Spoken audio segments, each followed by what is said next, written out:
Quiconque manifeste de l'hostilité envers un de mes saints, je lui déclare la guerre. Sache que la question de la sainteté est un sujet de première importance et qu'en expliciter la doctrine nécessite beaucoup de pages.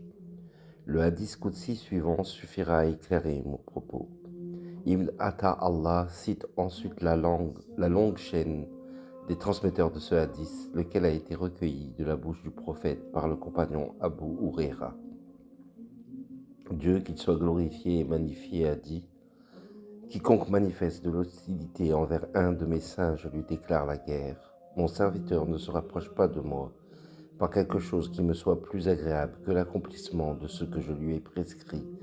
Et mon serviteur ne cesse de se rapprocher de moi par des œuvres surérogatoires jusqu'à ce que je l'aime. Et quand je l'aime, je suis son ouïe par laquelle il entend, sa vue par laquelle il regarde, sa main avec laquelle il saisit et son pied avec lequel il marche.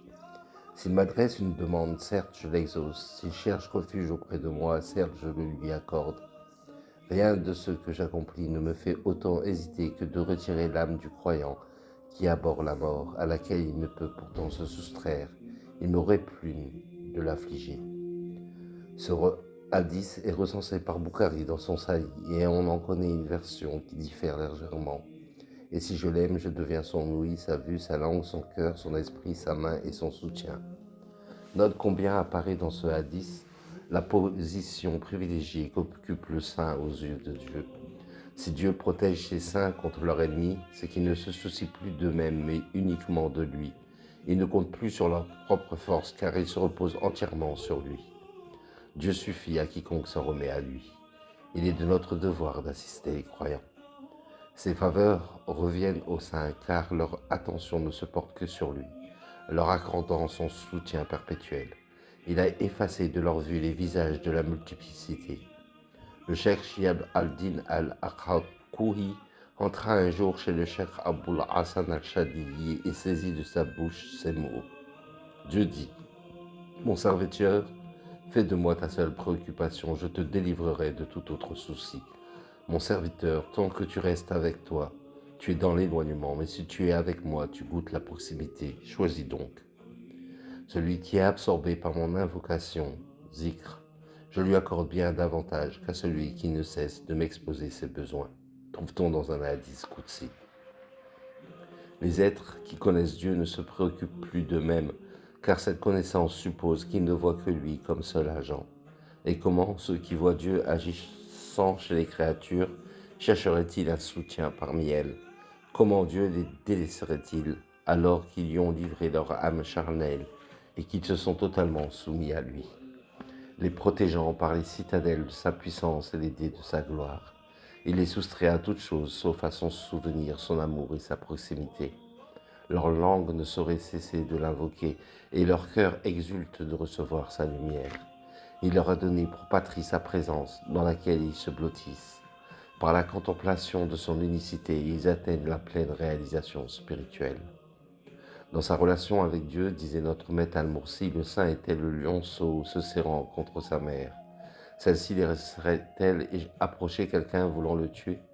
Lors d'une de ces expéditions, le prophète vit une femme qui cherchait son petit. L'ayant trouvé, elle se pencha sur lui et lui donna le sein. Les compagnons qui étaient avec le prophète s'émurent de ce spectacle. Il leur dit alors, « Dieu est plus miséricordieux envers son serviteur croyant que cette femme envers son enfant. » Cette miséricorde apparaît dans la diligence avec laquelle Dieu défend ses saints contre ceux qui les attaquent. On ne saurait s'en étonner, vu qu'ils portent en eux ses secrets et qu'ils sont la source même de sa lumière. Dieu est l'ami protecteur des croyants, et Dieu prend la défense de ceux qui croient. Ceci ne signifie pas que Dieu se venge ici-bas de ceux qui persécutent ses saints. En effet, la vie terrestre est courte, et bien souvent Dieu n'y châtie pas ses ennemis, pas plus qu'il n'y rétribue ses bien-aimés. Il se peut toutefois qu'il punisse dès cette vie, chez les êtres qui sont l'objet de son courroux. Cela se traduit par la dureté du cœur, l'insensibilité, une grande difficulté à obéir à Dieu, une propension à tomber dans le péché, un manque d'aspiration spirituelle ou de plaisir à servir Dieu. Un homme parmi les fils d'Israël s'adonna à l'adoration de Dieu, puis il s'en détourna. Il dit un jour à Dieu, « Seigneur, je te désobéis souvent et tu ne me punis pas. » Dieu révéla alors au prophète, qui vivait à cette époque, de dire de sa part à cet homme, Combien de fois t'ai-je châtié sans que tu le sentes? Ne t'ai-je pas soustrait à la douceur de mon invocation et de ma confidence? L'être qui manifeste de l'hostilité envers les saints peut donc avoir échappé en apparence au courroux divin. Il n'a pas été touché, te semble-t-il, dans sa personne, ses biens ou ses enfants, et pourtant il se peut qu'une épreuve intérieure l'ait frappé sans que nul ne s'en aperçoive. Sache que les œuvres prescrites par Dieu sont de deux sortes. Il y a tout d'abord les œuvres extérieures, telles que les 5 prières, l'aumône légale, le jeûne du mois de Ramadan, le pèlerinage, la piété filiale, le devoir d'ordonner le bien et d'interdire ce qui est répréhensible, etc. Quant aux œuvres intérieures, elles consistent à connaître Dieu, à l'aimer, à s'en remettre totalement à lui, à avoir confiance en sa promesse, à le craindre tout en espérant en sa clémence, etc. Les œuvres se divisent également en ce que l'homme doit faire et ce qu'il ne doit pas faire. L'un et l'autre sont rassemblés dans un même verset. Dieu ordonne l'équité, la bienfaisance et la largesse envers les proches. C'est ce que Dieu te demande de faire. Il interdit la turpitude, l'acte répréhensible et l'insolence. Voilà ce qu'il convient de ne pas faire. Sache par ailleurs que Dieu ne prescrit ou ne recommande un acte que dans notre intérêt, et c'est également ce qu'il a en vue lorsqu'il réprouve un interdit ou interdit quelque chose. Prends garde cependant. Nous n'affirmons pas, comme certains qui se sont égarés, qu'il incombe à Dieu de veiller sur les intérêts de ses serviteurs. Il s'agit plutôt là de sa coutume, d'une règle qu'il a instaurée de façon permanente et par pure grâce envers nous. Qui pourrait obliger Dieu à faire quoi que ce soit? Si l'on considère le verset précédemment cité, on s'aperçoit que tout ce que Dieu a ordonné ou recommandé nous unit à lui, et que tout ce qu'il a réprouvé ou interdit amène au contraire à nous éloigner de lui. Dieu, qui nous veut près de lui, a donc prescrit les œuvres d'obéissance, à la fois comme cause et moyen de s'unir à lui. De même, il a proscrit toute désobéissance parce qu'elle mène à la séparation. Les œuvres extérieures ne peuvent en rien être dissociées des œuvres intérieures, car ce sont celles-ci qui les animent et les fondent. Ces deux types d'œuvres sont en fait aussi liés que le sont l'extérieur et l'intérieur d'une même chose. Comprends donc à ce propos la parole du prophète. L'intention du croyant a plus de valeur que son acte. C'est pourquoi les péchés d'ordre intérieur ont des conséquences plus profondes que ceux d'ordre extérieur, et ceci, quelle que soit la gravité des uns et des autres. Les œuvres prescrites ayant été imposées par Dieu aux hommes, elles ne font l'objet d'aucun choix de leur part.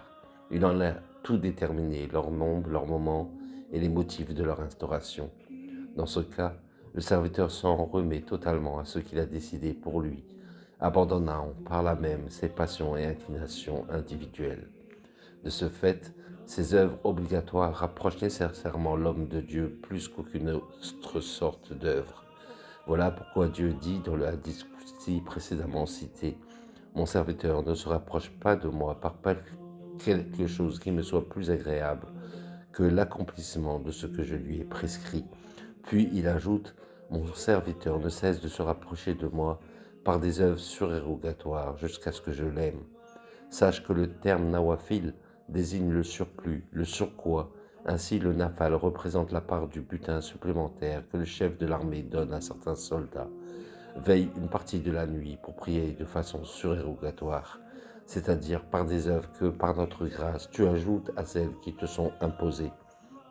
Sache que Dieu ne prescrit généralement pas d'œuvre obligatoire sans l'accompagner d'une œuvre surérogatoire du même type. De la sorte, quand l'homme accomplit la première de façon viciée, la seconde est là pour pallier cette déficience. Le prophète précise que Dieu regarde d'abord la prière obligatoire de son serviteur. Si elle a été accomplie comme il le désire, elle lui est pleinement comptée. Par contre, si quelque vice s'y est introduit, elle est complétée par la prière surérogatoire. Certains savants vont jusqu'à affirmer que celle-ci est agréée uniquement lorsque la prière obligatoire a été faite dans les conditions requises. Par ailleurs, Dieu sait qu'il a des serviteurs forts sur le plan physique et d'autres faibles. Le prophète a dit en ce sens, le croyant fort est préférable aux yeux de Dieu que le croyant faible, ou selon une variante, le croyant fort a plus de valeur que le croyant faible, mais dans les deux il y a un bien. Dieu a donc laissé les plus faibles totalement libres de se limiter aux actes obligatoires, tout en permettant aux plus forts de récolter les fruits des œuvres surrogatoires. Il se trouve également des hommes qui effectuent les œuvres obligatoires uniquement par peur du châtiment divin et pour sauver leur âme de la perdition. Ils n'accomplissent donc pas ces actes par désir d'allégeance à sa seigneurie. Si Dieu les rétribuait selon ce qu'ils méritent, ils n'accepteraient pas leur adoration. En effet, ils n'ont agi que pour satisfaire leur ego et non obtempérer aux injonctions divines que tirés par les chaînes de la contrainte. Ton Seigneur s'étonne, dit le prophète, de ce que des hommes soient conduits au paradis par des chaînes. Il existe un autre type de serviteurs qui ont pour Dieu un amour si brûlant que les œuvres obligatoires ne leur suffisent point, leur cœur entièrement orienté vers lui et libéré des entraves de ce monde. S'il ne leur interdisait des prières surrogatoires à certains moments, ils les accompliraient sans cesse et s'imposeraient plus que ce qu'ils peuvent supporter. Divers hadiths montrent qu'il y a bien deux sortes d'adorateurs. N'ayez de cesse d'accomplir les œuvres d'adoration avant que 7 mots ne vous atteignent. Une richesse qui rend aveugle, une pauvreté dont personne ne se soucie, une maladie pernicieuse, une sénilité avilissante, une mort se jetant sur l'homme tel le blessé qu'on achève, l'antéchrist, qui est le pire des fléaux invisibles à venir, ou encore l'heure du jugement qui est cruelle et amère. Cette parole du prophète stimule l'aspiration spirituelle et invite à aller vers Dieu autant que divers obstacles ne nous en empêchent. Ce discours s'adresse au premier groupe de croyants évoqués plus haut. D'autres hadiths, au contraire, recommandent à certains hommes d'observer la tempérance dans leur adoration et de ne pas se laisser emporter par leur désir de Dieu. De tels êtres vont au-delà de leurs capacités, ce qui risque de les amener par la suite à ne plus pouvoir accomplir les actes qui leur sont prescrits. Ne vous apposez que ce que vous pouvez supporter, a dit le prophète, car cette vous fatiguerait avant Dieu. Il déclara par ailleurs, votre objectif, c'est ce que vous pouvez atteindre. Ou cette religion est vigoureuse, n'y pénétrez donc qu'en douceur. Ou encore, ne rends pas l'adoration de Dieu détestable à ton âme. L'homme qui s'arrête aux œuvres obligatoires et celui qui ajoute les surrogatoires sont comparables à deux matériels auxquels le propriétaire demande chaque jour 4 dirhams en échange de l'exploitation de ses terres. Le premier verse cette somme sans n'y rien ajouter, tandis que le second offre en plus au propriétaire les plus beaux fruits et d'autres présents. Celui-ci montrera sans aucun doute plus d'inclination pour le second métayer que pour le premier. Quant au hadith Qudsi déjà cité, et quand je l'aime, je suis son ouïe par laquelle il entend, sa vue par laquelle il regarde, sa main avec laquelle il saisit et son pied avec lequel il marche, il signifie qu'après l'extinction de ton ego en Dieu, tu ne subsistes plus qu'en lui et par lui. Tes attributs individuels sont alors totalement effacés en même temps que s'affirment en toi les attributs du Maître. Dieu a des serviteurs, disait notre maître Al-Mursi, qui ont annihilé leurs actes dans les siens et leur essence individuelle dans son essence. Il les charge de secrets si lourds que la grande majorité des saints ne saurait les entendre. Ces êtres sont immergés dans l'océan de l'essence et le courant des attributs. Il faut donc distinguer 3 étapes dans l'extinction en Dieu. S'anéantissent d'abord tes actes dans ses actes, puis tes attributs dans ses attributs, et enfin ton essence individuelle dans l'essence. Un soufi a dit, certains errent dans le désert tandis que d'autres évoluent dans la sphère de son amour. Leur âme charnelle a été annihilée une première fois, puis une deuxième, puis une troisième.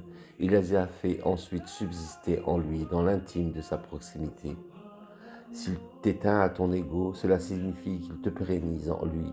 En effet, l'extinction n'est que le vestibule menant à la subsistance, et seule la première permet d'accéder à la seconde. Celui dont l'extinction est effective connaîtra la vraie subsistance. En d'autres termes, l'être qui a effacé de sa conscience tout ce qui est autre que lui ne subsiste de façon logique que par lui. Des maîtres ont ainsi affirmé qu'il revenait à Dieu de prendre en charge celui qui s'est abîmé en lui. L'extinction des mystiques nécessite qu'on les excuse pour leur retrait du monde sensible. Leur subsistance, quant à elle, implique qu'ils reçoivent le soutien divin.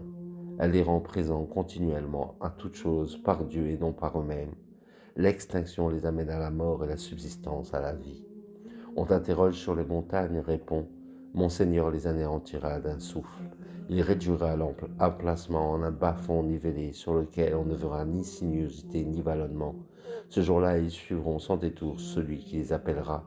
Les voix se feront basses devant le miséricordieux, on n'entendra que des murmures. Celui dont les montagnes de l'aide sont pulvérisées et naturellement poussées à le contempler. Ajoutons que le subsistant agit pour Dieu, quant à l'éteint, Dieu agit pour lui. Revenons à la discours cité précédemment. Rien de ce que j'accomplis ne me fait autant hésiter que de retirer l'âme du croyant qui abhorre la mort, à laquelle il ne peut pourtant se soustraire. Il me répugne de l'affliger. Sache que le terme hésitation ne saurait être compris au premier degré et qui nécessite donc une exégèse. Appliqué aux créatures, il signifie qu'il y a soit une confrontation entre différentes choses qui attirent la même personne, soit une incertitude quant aux conséquences futures d'un acte. Ces exceptions ne peuvent en aucun cas s'appliquer à Dieu. Dans ce hadith, le mot hésitation a le sens suivant. La préscience divine entraîne nécessairement la mort de l'homme à un moment décrété de toute éternité, mais parallèlement, l'attribut divin qui est la compassion cherche à repousser cette mort. Cet attribut se manifeste dans le passage. Il abhorre la mort et il me répugne de l'affliger. Quant à celui de la préscience, il apparaît dans celui-ci, mort à laquelle il ne peut échapper.